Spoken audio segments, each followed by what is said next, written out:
आज मैं आप लोगों के सामने रेनबो पार्ट 2 का जो पोएम है माय ग्रैंड मदर्स हाउस, इसका मैं आज एक्सप्लेनेशन करने जा रहा हूँ। माय ग्रैंड मदर्स हाउस एक ऑटोबायोग्राफिकल मतलब आत्मकथा ऑटोबायोग्राफिकल पोएम है जिसे कमला दास ने लिखा है। अब यह घर जो है कवित्री के घर से बहुत दूर है, क्योंकि अब वह एक नए घर में रहते हैं। उस घर में उन्होंने बहुत प्रेम और खुशी का एंजॉयमेंट किया। मतलब कि वह घर उनकी दादी माँ का घर है और उस घर में रह कर के कमला दास को जीवन की सबसे बड़ी खुशी और प्रेम वहीं मिला। कमला दास उस समय बहुत छोटी थी, इसलिए जो उनका हैप्पी मोमेंट है उस घर का वो बहुत थोड़ा याद है। फिर भी उन्होंने जो यादें वहाँ उस घर की इनके दिमाग में है उसको व्यक्त किया है इस पोएम के माध्यम से। दुर्भाग्यवश वह जो हैप्पी लाइफ था बहुत दिन तक नहीं चला। उनकी दादी माँ स्वर्ग सिधार जाती हैं और इस प्रकार से उनके हैप्पी लाइफ का समापन भी हो जाता है दादी माँ के मरने के साथ साथ ही। यह स्पष्ट है कि दादी माँ जो हैं उनके लिए संपूर्ण खुशी का एक सोर्स थी, साधन थी जो उस घर से मिला था। अब वह घर सन्नाटा में पसर चुका है उनके मरने के बाद। कमला दास उस समय बहुत यंग गर्ल थी और जो उन्होंने अपना दिन बिताए थे उस दादी माँ के घर, तो उस समय उनकी अवस्था बहुत छोटी थी और उनकी दादी माँ का एक लाइब्रेरी है जिसमें किताबें थी, तो वैसा उम्र उनका नहीं था कि उन किताबों का वो अध्ययन कर सके। दादी माँ के स्वर्ग सिधारने के बाद अब वो सभी किताबें वहाँ लाइब्रेरी में जो रखी हुई थी अब पढ़ी नहीं जा रही थी।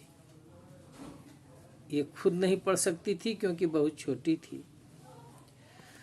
अब उन किताबों के बीच सांपों का रैन बसेरा हो गया था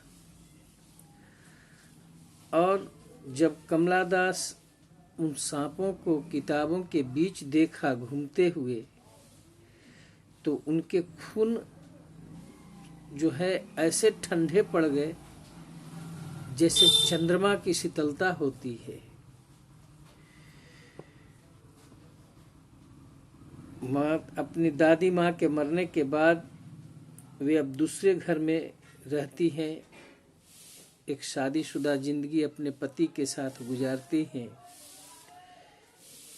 लेकिन फिर भी उन्हें इच्छा होती है कि उस पुराने घर में जाएं जहां उन्हें संपूर्ण आज़ादी और अनलिमिटेड असीमित लव प्रेम उस घर में मिला था। वे वहां जाना चाहती हैं और खिड़कियों से झांकना चाहती हैं ब्लाइंड विंडोज, क्योंकि वह खिड़कियां बंद है और जो उसमें शीशे लगे हुए हैं वो ट्रांसपेरेंट नहीं है, कि पारदर्शी नहीं है जिससे भीतर की ओर देखा जा सकता है, इसलिए वहां पर ब्लाइंड विंडो का प्रयोग किया गया है। और वो चाहती है कि उस घर से झांकें और उस घर में जो बंद हवा है उसकी आवाज को सुने। फ्रोजन एयर कहने का मतलब है कि वह हवा का निकास बंद है, घर में ही जो है वह हवा जो है सो फ्रोजन किए हुए है, जमी हुई है। यहाँ पर ब्लाइंड आइज का मतलब है घर जो है डार्कनेस से भरा हुआ है, और फ्रोजन एयर जो यूज किया गया है वो अनमूव्ड एयर, मतलब जहां पर है वहीं पर जमी हुई है, क्योंकि वहां कोई रहने वाला नहीं है।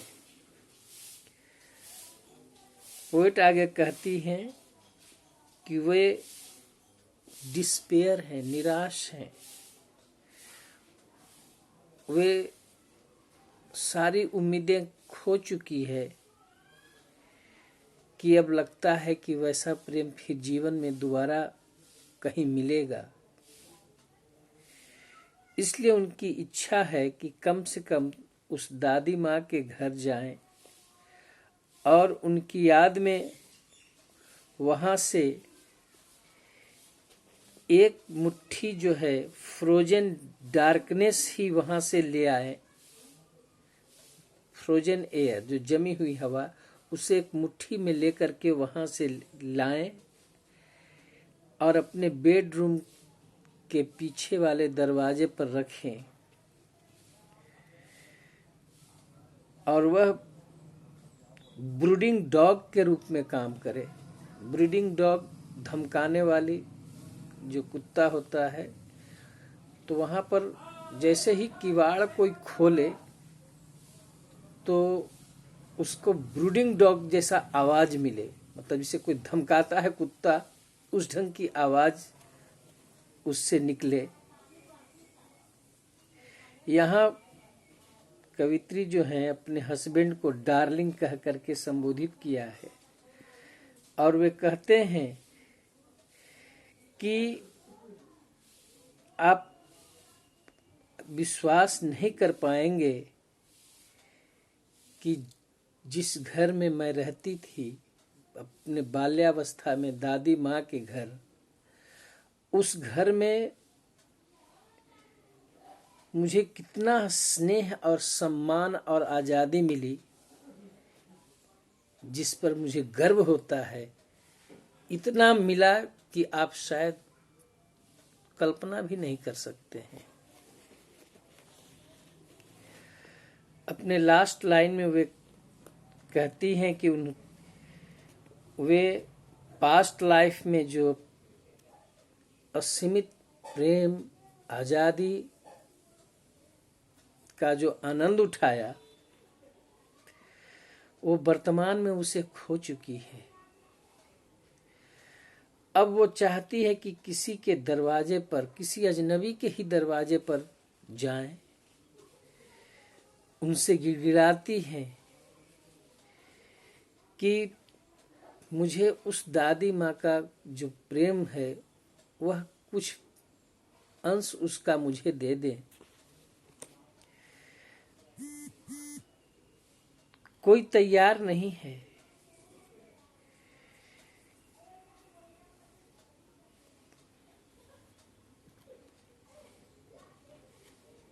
और वैसा प्रेम कोई दे भी नहीं सकता है। कहते हैं कि थोड़ा ही अमाउंट में उसका कुछ ही अंश अगर मुझे प्राप्त हो जाता है तो यह मेरे जीवन के लिए अहोभाग्य होगा। वे प्रयास करती हैं कि अपने चाइल्डहुड का जो अनुभव है, बचपन का अनुभव, तुलना करते हैं वर्तमान जो ह्यूमन नेचर है उससे तुलना करते हैं। कहते हैं कि वह प्रेम जो दादी माँ से मुझे मिला शायद अब इस दुनिया में कोई दे नहीं सकता है,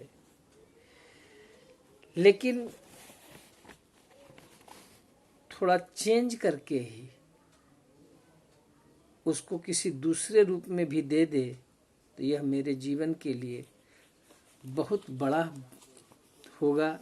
जीने का मुझे सहारा मिलेगा और मैं अपने दादी माँ के उस प्रेम को मैं याद रख सकूँगा। यही था माय ग्रैंडमदर्स हाउस। धन्यवाद।